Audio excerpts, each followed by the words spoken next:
సంతానం కావాలన్న మీ కలను నిజం చేసుకోండి. 49 అంటే సంతానం, 49 అంటే సంతోషం. వివరాలకు సంప్రదించండి. నమస్కారం అమ్మా. నమస్తే అమ్మా.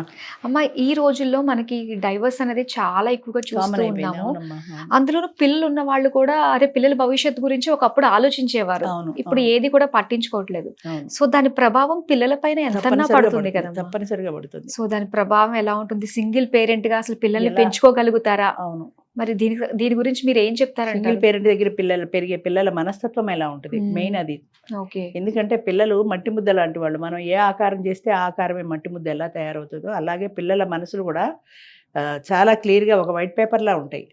దాని మీద ఎలాంటి మరక పడినా కూడా మరక చాలా పెద్దదిగా కనపడుతుంది. తల్లిదండ్రుల మధ్యన పెరిగిన పిల్లల మనస్తత్వానికి సింగిల్ పేరెంట్ దగ్గర పెరిగిన పిల్లల మనస్తత్వానికి చాలా తేడా ఉంటుంది.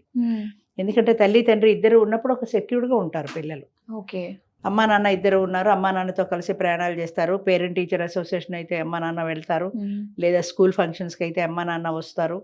ఇవన్నీ అమ్మా నాన్నతో వాళ్ళ జీవితం దాదాపుగా ముడిపడిపోయి ఉంటుంది.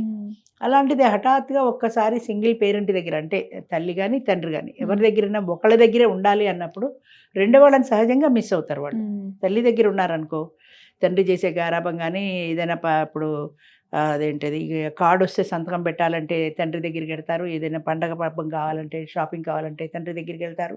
ఇప్పుడు ఎవరితో చెప్పుకుంటారు అవన్నీ?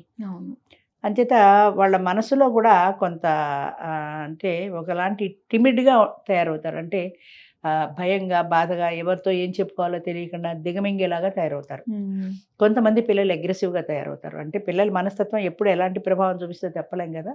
ప్రతిదానికి అగ్రెసివ్గా. ఇప్పుడు స్కూల్కి వెళ్తారు, స్కూల్లో ముఖ్యంగా ఈ సొసైటీలో పెద్ద ప్రాబ్లం ఏంటంటే ఎవరిలో ఏ లోటు ఉందో అది ఎత్తి చూపించడంలో చాలా ఉత్సాహం చూపిస్తుంది సొసైటీ. అది ఒక శాడిస్ట్ మెంటాలిటీ అనుకుంటాను. ఇల్లాగటగా అల్లాగటగా అనడంలో వాళ్ళకు ఒక ఆనందం. మనకి ఎందుకు వాళ్ళ సొంత విషయాలు అనుకోరు. అట్లాగే పిల్లలు కూడా ఈ ఇంట్లో పేరెంట్స్ మాట్లాడుకుంటున్నప్పుడు వింటారు కదా, పలానా ఆవిడని మొగుడు వదిలేసట, పలానా ఆయన్ని పెళ్ళాం వదిలేసిందట, ఇలాంటి మాటలు వచ్చినప్పుడు ఆ పిల్లలు వింటారు. విని ఈ పిల్లలు స్కూల్కి వెళ్ళగానే తల్లి దగ్గర పెరుగుతున్నారు అనుకో, సపోజ్ ఎరా మీ నాన్న లేటుగా మీ నాన్న మిమ్మల్ని వదిలేసేటగా అన్నారనుకో, ఆ పిల్లాడి మనసు ఎలా ఉంటుంది? బాధ కలుగుతుంది. ఒకడు భరిస్తాడు, ఇంకొకడు భరించడు, పెట్టమని ఒకటి కొడతాడు అవతల వాళ్ళ ఆ కోపంతో. ఎందుకని వాడికి అగ్రెసివ్నెస్ వచ్చిందంటే నువ్వే కదా వాడిని రెచ్చగొట్టావు. వాడు మనాన్ని వాడు చదువుకుంటుంటే వాడిని ఎందుకు రెచ్చగొట్టాలి? ఇప్పుడు స్కూల్లో ఫంక్షన్ అవుతుంది, వాడు ఏదో పార్టిసిపేట్ చేస్తున్నాడు ఒక డ్రామాలోనో ఒక డ్యాన్స్లోనో. ఆ పిల్లాడు ఇంటికి వచ్చి ఆనందంగా పేరెంట్స్కి చెప్తాడు. తల్లి తండ్రి ఉంటే మీరు నా ప్రోగ్రామ్ ఉంది ఈవేళ మీరు రావాలి తప్పకుండా అని చెప్తాడు. వాళ్ళ అమ్మా నాన్న కూడా ఆనందంగా వస్తారు పిల్లాడి ప్రోగ్రామ్ చూడడానికి. అలా వచ్చినప్పుడు తల్లిని తండ్రిని ఆడియన్స్లో చూసినప్పుడు వాడికి ఒక సంతోషం కలుగుతుంది, నా ప్రోగ్రామ్ చూడడానికి అమ్మ నాన్న వచ్చారని. అదే సింగిల్ పేరెంట్ దగ్గర పెరిగినప్పుడు అమ్మ ఒక్కతే వచ్చింది అనుకో, ఆ పక్కన నాన్న లేడే అనే బాధ వాడికి వద్దన్నా కూడా వస్తుంది. పిల్లలమ్మ వాళ్ళ అబ్జర్వేషన్ చాలా ఎక్కువగా ఉంటుంది. మనతో చెప్పినా చెప్పకపోయినా కూడా ఏ విషయం నేర్చుకున్నా పిల్లలు మన చూసే కదా నేర్చుకుంటారు. అంచేత అబ్జర్వేషన్లో వాడుకు తండ్రి లేడు అమ్మ మాత్రమే వచ్చింది అనే అబ్జర్వేషన్ వాడి మైండ్లో ఉంటుంది. నేను వచ్చాను కదా అని తల్లి అనుకుంటుంది, కానీ పక్కన తండ్రి లేడన్న బాధ వాడి మైండ్లో ఉంటుంది కదా. ఆ లోటు ఎప్పటికీ అది తీరేది కాదు. అంచేతనే పిల్లలు కొంతమంది టిమిడ్గా తయారవుతారు, కొంతమంది అగ్రెసివ్గా తయారవుతారు. తర్వాత ఆ బాధని వాళ్ళు ఎవరితో షేర్ చేసుకోవడానికి కూడా ఇష్టం ఉండదు. మా నాన్న ఇలా వెళ్ళిపోయాడు మమ్మల్ని వదిలిపెట్టి, లేదా మా అమ్మ ఇలా వెళ్ళిపోయింది మమ్మల్ని వదిలిపెట్టి అని చెప్పుకోవడం పిల్లలకి ఇష్టం ఉండదు. అది ఎవరు ఆ టాపిక్ తీసుకురావడం కూడా ఇష్టం ఉండదు. అంచేత వాళ్ళు ఎవరితో షేర్ చేసుకోలేనప్పుడు ఏమవుతుంది, ఆ బాధ గుండెల్లోనే ఆగిపోతుంది.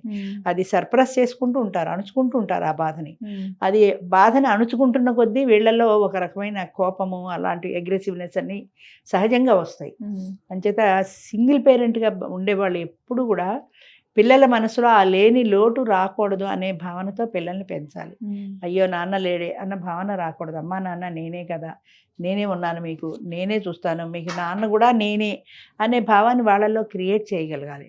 వాళ్ళకి ఏ అవసరం వచ్చినా కూడా వాళ్ళది మిస్ కాకూడదు. అంటే ఈ పాటికి నాన్న ఉంటే ఈ పని చేసేవాడు కదా, అమ్మ కొత్త కదా ఎలా చేస్తుంది, అదే నాన్న ఉంటే ఈ పని చేస్తుంది కదా అని అనుకోకూడదు. అలాంటి భావన పిల్లలకి రాకుండా జాగ్రత్త కానీ పడాల్సిన అది అవసరం కూడా చాలా కష్టం కదా. చాలా ఇప్పుడు కష్టం, చాలా కష్టం. హస్బెండ్ లేకుండా ఒక లేడీ పెంచింది అంటే సొసైటీలో బ్రతకడమే కష్టం. బతకడం అలాంటిది కష్టం. ఆమె మొత్తం అన్ని బర్డెన్స్ ఎలా మోయగలదు?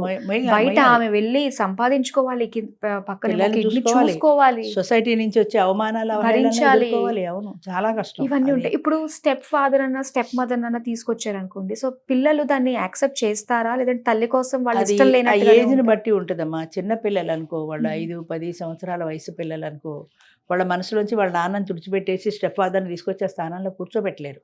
సహజంగా కూర్చోబెట్టలేరు. ఎందుకంటే ఒక శత్రువులాగానే చూస్తారు. వాళ్ళ అమ్మనో స్టెప్ ఫాదర్ క్లోజ్గా ఉంటే వాళ్ళు చూడలేరు, నచ్చదు. భరించలేరు. ఎందుకంటే వాళ్ళ నాన్న స్థానంలో ఇంకొకడు వచ్చాడు అన్న ఆలోచన వాళ్ళ మైండ్లో ఉండిపోతుంది. అంచేత చిన్న పిల్లలుగా ఉన్నప్పుడు ఎప్పుడు కూడా భరించలేరు. అయితే కొంత మెచ్యూరిటీ వచ్చిన తర్వాత, అంటే వాళ్ళకు 20 ఏళ్ళో 25 ఏళ్ళో వచ్చి, లేదా వాళ్ళు కూడా పెళ్లి చేసేసుకున్న తర్వాత వీళ్ళకు 50-55 ఇయర్స్ వచ్చేసిన తర్వాత పేరెంట్ సింగిల్గా అమ్మ పడ్డ బాధలు, గత 10-20 సంవత్సరాలుగా అమ్మ పడ్డ బాధలు వాళ్ళు చూశారు కాబట్టి అప్పుడు తెలుస్తుంది అమ్మ వాళ్ళకి. ఒంటరితనంతో బాధపడుతోంది. నాకు తోడుంది కాబట్టి నేను హ్యాపీగా ఉన్నాను, అమ్మకు కూడా ఒక తోడు ఉంటే ఎంత బాగుండును, అమ్మకు కూడా ఒక తోడు కల్పించాలి అన్న భావన ఆ మెచ్యూరిటీతో వస్తుంది వాళ్ళకి. చిన్నపిల్లలకి అంత మెచ్యూరిటీ ఉండదు కాబట్టి ఆ వయసులో రాదు. పెద్ద అయిన తర్వాత వాళ్ళకు 25 ఏళ్ళు వచ్చిన తర్వాత వాళ్ళు కూడా పెళ్ళై సెటిల్ అయిన తర్వాత అమ్మకు కూడా ఒక తోడు ఉంటే అమ్మ కూడా హ్యాపీగా ఉంటుంది, లేదా నాన్నకు ఒక తోడు ఉంటే నాన్న కూడా హ్యాపీగా ఉంటాడు అని అనిపిస్తుంది. ఇప్పుడు మా తోడు నీడలో చాలామంది ఒకప్పుడు పిల్లలు యాక్సెప్ట్ చేసేవాళ్ళు కాదు, ఇప్పుడు కూడా చాలామంది యాక్సెప్ట్ చేయటంలా. కానీ కొంతమంది పిల్లలు కనీసం యాక్సెప్ట్ చేసి వాళ్ళ పేరెంట్స్ని తీసుకొని వస్తున్నారు. మా అమ్మకి పెళ్లి కావాలి, మా నాన్నకి పెళ్లి కావాలి. నిజంగా ఆలోచింపచేసేటట్టుగానే ఉందమ్మా. అదే ఆ ఏజ్ వచ్చాక కానీ వాళ్ళకి ఆ మెచ్యూరిటీ రాదు. రాదు. అదే 5 ఏళ్ల పిల్లలు చూడు, ఇప్పుడు 1-2 ఏళ్ల పిల్లలు కొత్త వాళ్ళ దగ్గరికి వెళ్ళమంటే వెళ్ళరు, ఎత్తుకుంటానని చేతులు చాపిన వెళ్ళరు, అవును. వెనక్కి వెళ్ళిపోతారు అమ్మ దగ్గరికి. ఎందుకని? కొత్త వాళ్ళ దగ్గరికి వెళ్ళడం వాళ్ళకి ఇష్టం ఉండదు. ఉమ్. అలాగే 5-6 ఏళ్ల పిల్లాడికి నువ్వు స్టెప్ ఫాదర్నో స్టెప్ మదర్నో తీసుకొచ్చి అక్కడ పెడితే వాళ్ళు యాక్సెప్ట్ చేయలేరు వాళ్ళు. ఎందుకని? వాళ్ళకు ఒక భయం ఉంటుంది. అమ్మ చూపించిన ప్రేమ ఆవిడ చూపించదు, నాన్న చూపించిన ప్రేమ ఆయన చూపించరు అనే భయంలో ఉంటారు వాళ్ళు. ఆ భయం కొద్దీ అవతల వ్యక్తిని ఒక శత్రువులాగే చూస్తారు. అంచేత ఆ ఏజ్లో మీ కోరికల్ని మీ సరదాల్ని మీరు చంపుకొని పిల్లలకి మెచ్యూరిటీ వచ్చేదాకా వీళ్ళు పెళ్లి చేసుకోవాలనుకుంటే, సపోజ్ 30-40 ఇయర్స్లో ఆమెకి భర్త చనిపోయాడు అనుకో, అప్పటికి ఇంకా పిల్లలు 10 ఏళ్ల పిల్లలు ఉన్నారు. వాళ్ళతో నువ్వు ఇంకో పెళ్లి చేసేసుకున్నంత మాత్రాన వీళ్ళకి ఆ ఫీలింగ్ రాదు. అందుకని వాళ్ళకి మెచ్యూరిటీ వచ్చే వరకు తనని తను కంట్రోల్ చేసుకోగలగాలి. అంతేగాని నా దారినే చూసుకున్నా కదా, ఇంకో స్టెప్ ఫాదర్నో స్టెప్ మదర్నో తెచ్చేసానంటే, సినిమాలో సూర్యకాంత్ అలా స్టెప్ మదర్ అయితే తల్లి 6 ఏళ్ళు పడచ్చు, లేదా స్టెప్ ఫాదర్ అయితే పడచ్చు. అన్నిటికంటే ఆడపిల్లలు ఉన్న వాళ్ళమ్మ ఇంకా చాలా జాగ్రత్తగా ఉండాలి. అప్పుడప్పుడే మెచ్యూరిటీ వస్తున్న పిల్లలకి వాడు కన్న తండ్రి కాదు, స్టెప్ ఫాదరే. అంటే ఇలాంటివి మాట్లాడకూడదు, కానీ సొసైటీలో జరిగేవి చెప్తున్నాను. ఎందుకంటే ఆ టీనేజ్లో ఉన్న అమ్మాయిని ఒక ఆడదిగానే చూస్తాడు తప్ప దాన్ని కూతురుగా చూడలేడు కదా. కన్న కూతుర్ని ఘోరాలు చేస్తున్నారు ఈ రోజులో. అలాంటిది అది ఒక ఆడపిల్లగానే చూస్తాడు. అది తండ్రి ఉన్నాడు కదా అని ఇవిడ ఏ బయటకు వెళ్ళింది అనుకో, వాడు ఏం చేస్తాడో తెలియదు. ఒకలాంటి ఇన్సెక్యూరిటీ ఫీలింగ్ ఆడపిల్లలకు కూడా ఉంటుంది. అంచేత అలాంటి ప్రమాదాలు కూడా ఉంటాయి. కాబట్టి ఒక సర్టన్ ఏజ్ వచ్చే వరకు, పిల్లలకి ఆ మెచ్యూరిటీ వచ్చే వరకు, వాళ్ళు సెటిల్ అయ్యే వరకు పేరెంట్ కూడా నేను ఒక్కదాన్నే ఉన్నాను కదా, నాకు తోడు ఉంటే బాగుంటుంది, నాకు తోడు ఉంటే బాగుంటుంది అని తన తోడు గురించి ఆలోచించకూడదు. ముందు పిల్లల సేఫ్టీ ముఖ్యం, సెక్యూరిటీ ముఖ్యం, వాళ్ళు లైఫ్లో సెటిల్ అవ్వడం ముఖ్యం. వాళ్ళ లైఫ్లో సెటిల్ అయిన తర్వాత నీ లైఫ్ నీ ఇష్టం, కానీ అప్పటి వరకు నీకు యాజ్ ఏ పేరెంట్ బాధ్యత ఉంది, అది మర్చిపోకూడదు. నీ బాధ్యతను వదిలేసి నీ దారి నువ్వు చూసుకోకూడదు కదా. అంచేత ఈ బాధ్యతని కంప్లీట్ చేసి ఆడపిల్లకి పెళ్లి చేసి, మగపిల్లాడు ఉద్యోగంలో సెటిల్ అయిన తర్వాత వాడికి పెళ్లి చేసి, నీ బాధ్యతలు తీరిపోయిన తర్వాత నీ జీవితం నీది. అలాగా సింగిల్ పేరెంట్తో బ్రతికే పిల్లలు చాలా టిమిడ్గానే ఉంటారు, అగ్రెసివ్గానే ఉంటారు. అందుకని వాళ్ళకి ఆ ఏజ్లోనే మీకు పర్వాలేదు, నేనుండగా మీకు ఎలాంటి భయము లేదు, బాధ లేదు, I can take care of everything అనే ఒకలాంటి అష్యూరెన్స్ ఆవిడ బిహేవియర్లో కనపడాలి, మాటల్లో కాదు, వాళ్ళ బిహేవియర్లో కనపడాలి. చాలామంది ఉన్నారు ఇలా సింగిల్ పేరెంట్గా. ముఖ్యంగా బాధాకరమైన విషయం ఏంటంటే 50 సంవత్సరాలు 45 సంవత్సరాలకి విడాకులు తీసుకుంటున్నారు చిన్న చిన్న కారణాలతో. ఒకప్పుడు విడాకులు మన దేశంలో లేవు అసలు. కష్టమో సుఖమో కొట్టుకుంటూ తిట్టుకుంటూ కలిసి జీవించడమే ఉండేది. ఈ విడాకులు వచ్చిన తర్వాత ప్రతి చిన్న విషయానికి కోర్టు ఎక్కేయడం, మ్యూచువల్ అండర్స్టాండింగ్, 1 ఇయర్ లేకుండా విడాకులు. మళ్ళీ ఇప్పుడు మా దగ్గరికి ఎన్నో విడోవర్ కేసుల కంటే, డెత్ సర్టిఫికేట్ కేసుల కంటే ఈ డైవర్స్ కేసులే ఎక్కువ. వాళ్ళే ఎక్కువ మంది వస్తుంటారు. ఏంటయ్యా 10 ఏళ్ళ, నేను 10 ఏళ్ళు అయింది విడాకులు తీసుకుంటాడా, ఆయనకి 50 ఏళ్ళు ఉంటాయి. 40 ఏళ్ళకే విడాకులు ఎలా తీసుకున్నావా అంటే మా ఇద్దరికి సరిపడలేదు. 30 ఏళ్ళకే పెళ్లి కూడా చేసుకోవట్లా. 30 ఏళ్ళ పెళ్లి చేసుకుని 10 ఏళ్ళ కాపురం కాకుండానే విడాకులు అయిపోతున్నాయి. 2 పిల్లలు ఉంటారు. వాళ్ళు చిన్న చిన్న పిల్లలు ఉంటారు. ఈ 10 ఏళ్లలో వాళ్ళు 10 ఏళ్ల లోపు వయసే ఉంటుంది కదా. ఆ పిల్లల భవిష్యత్తు ఏంటి? నువ్వు పెళ్లి చేసుకుంటావు, నీకు పెళ్ళాం వస్తుంది, ఆ పిల్లలకి తల్లి రాదుగా. లేదా నీకు భర్త వస్తాడు, ఆ పిల్లలకి తండ్రి రాడుగా. అవును. అంచేత దాన్ని భరించుకోవాలి. నీ కష్టాన్ని నువ్వు భరించి నీ పిల్లల బాధ్యత మీద నువ్వు దృష్టి కేంద్రీకరించాలి. వాళ్ళు సెటిల్ అయిన తర్వాత నీ జీవితం గురించి నువ్వు ఆలోచించుకో. అప్పటికి నాకు 50 వచ్చేస్తాయి కదా అంటే 50 రాని 60 రాని నీ బాధ్యత మర్చిపోకూడదు కదా. అవును. అంచేత ఈ బాధ్యత అయిన తర్వాతనే నీ బాధ్యత నీ సొంతం గురించి. అప్పటి వరకు ఈ పిల్లల్ని నువ్వు భరించాల్సిందే సింగిల్ పేరెంట్గా.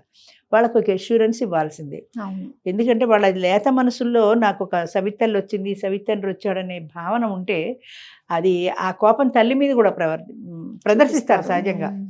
అమ్మ ఇంకోటి పెళ్లి చేసుకుంది, నన్ను దూరం చేసింది, నన్ను వేరు చేసింది, ఇలాంటి భావాలు ఆ చిన్న మనసులో రాకూడదు. అందుకని తప్పనిసరిగా ఆ పిల్లలు సెటిల్ అయ్యే వరకు వీళ్ళు ఇంకొక పెళ్లి గురించి ఆలోచించకూడదు.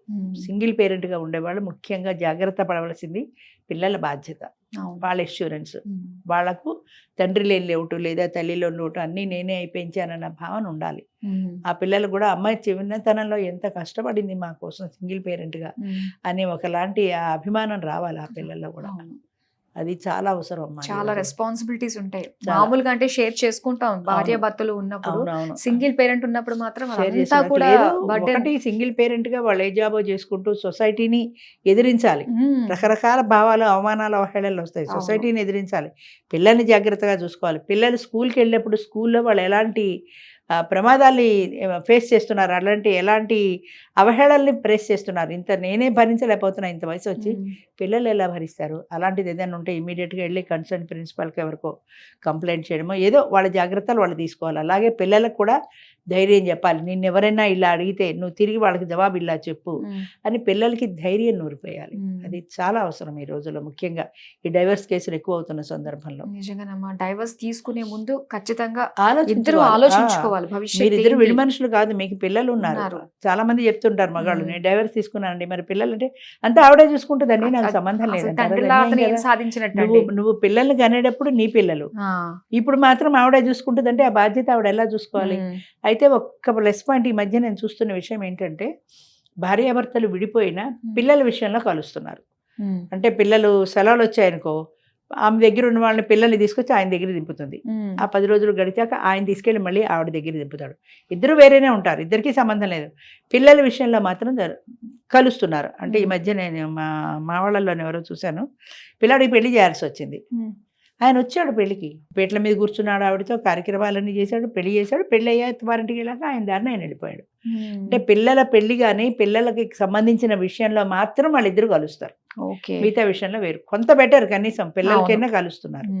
అదొకటి కొత్తగా వస్తున్న చేంజ్. అది మనకి మొత్తం ఏంటంటే అది యుఎస్ కల్చర్ వచ్చేసింది, దాదాపు మొత్తం వచ్చేసింది. అంతా అలానే 90% అంతా వచ్చేసింది. చాలా చక్కగా తెలియజేశారమ్మా. సింగిల్ పేరెంట్ గా ఉన్న వాళ్ళు తీసుకోవాల్సిన జాగ్రత్తలు అవును. చాలా మంచిగా మాకు అర్థమయ్యేటట్టుగా చెప్పినందుకు ధన్యవాదాలు. Thank you.